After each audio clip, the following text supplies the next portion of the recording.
தூர வடக்கில் வெண்மையான பனியில் மூழ்கிய ஒரு சிறிய கிராமத்தில் பல வகையான பறவைகள் வாழ்ந்தன. மரங்கள் அனைத்தும் பனியில் மூடப்பட்டு காற்று குளிராக வீசியது.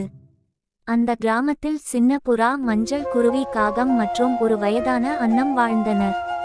பனிக்காலம் வந்ததும் வானம் எப்போதும் மங்கலாக இருந்தது. நீண்ட நாள் மழை போல பனி விழுந்தது. மரங்களில் இருந்த பழங்கள் முடிந்து போனது. நிலத்தில் பனி மூடியதால் எதையும் தேடி பிடிக்க முடியவில்லை.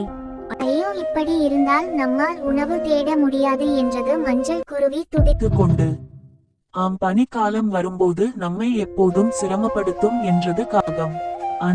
அனைவரும் பசியுடன் இருந்தனர். குருவி சிறிது தானியங்கள் தேடி கொண்டு வந்தது. ஆனால் அது போதவில்லை. அப்போது வயதான அன்னம் மெதுவாக சொன்னது, நான் இளம் காலத்தில் பார்த்தேன். காடு அப்புறம் ஒரு சிறிய கிராமத்தில் ஒரு வெப்பமான கூண்டு உள்ளம் சொன்னது, இது கடினம். தான் பனியில் பறப்பது மிகவும் ஆபத்தானது. ஆனால் நாம் ஒன்றிணைந்து சென்றால் நிச்சயமாக அடையலாம். அனைத்து பறவைகளும் ஒன்றாக தீர்மானித்தன. அவர்கள் ஒரே குழுவாக பறப்பார்கள். மறுநாள் காலை பனித்தூறல் நிறைந்த வானத்தில் பறவைகள் கிளம்பின. காற்று அவர்களை தள்ளியது போல் இருந்தது. புறா தன் சிறகுகளை சீராக அடித்தது. குருவி பறக்க முயன்றது. காகம் அனைவரையும் வழிநடத்தியது. பனிக்காற்று அவர்களின் முகத்தை தட்டியது. நான் முடியவில்லை என்று குருவி அழுதது. ஆனால் புறா உடனே அதை தன் சிறகுகளுக்குள் மறைத்தது. பயப்படாதே, நம்முடன் நீயும் வருவாய் என்றது புறா தைரியமாக. சிறிது நேரம் பறந்த பின் அவர்கள் ஒரு சிறிய மரமில்லா தளத்தை அடைந்தனர். அங்கு பனி மிக கடுமையாக இருந்தது. அனைவரும் நடுங்கினர். அப்போது சீத்துக்குருவி சொன்னது, நான் ஒரு சிறிய ஓட்டையை பார்த்தேன். நம்மால் அங்கே ஒரு இரவு தங்கலாம். அவர்கள் பனி மூடிய ஒரு பழைய மரத்தின் குழியிலே சென்றனர்.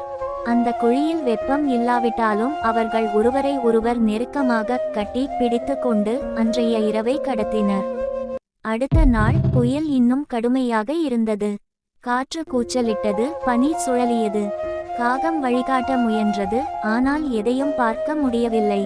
நாம் திசை தவறிவிட்டோம் போல என்று குருவி அழுதது. இல்லை, நம்பிக்கை வையுங்கள். பனி எவ்வளவு பெரிதாக இருந்தாலும் அதன் பிறகு சூரியன் நிச்சயம் வரும் என்றது அன்னம் மெதுவாக. அந்த வார்த்தைகள் அனைவருக்கும் வலிமை தந்தது. அவர்கள் சிறிது ஓய்ந்து மீண்டும் பறக்கத் தொடங்கினர். சிறிது தூரம் சென்றபோது பனி சிறிது குறைந்தது. அப்போது புறா தொலைவில் ஒரு புகை கிளம்புவதை பார்த்தது. அங்கே பாருங்கள், புகை, அதாவது மனிதர்கள் இருக்கலாம் என்று புறா மகிழ்ச்சியுடன் சொன்னது. அவர்கள்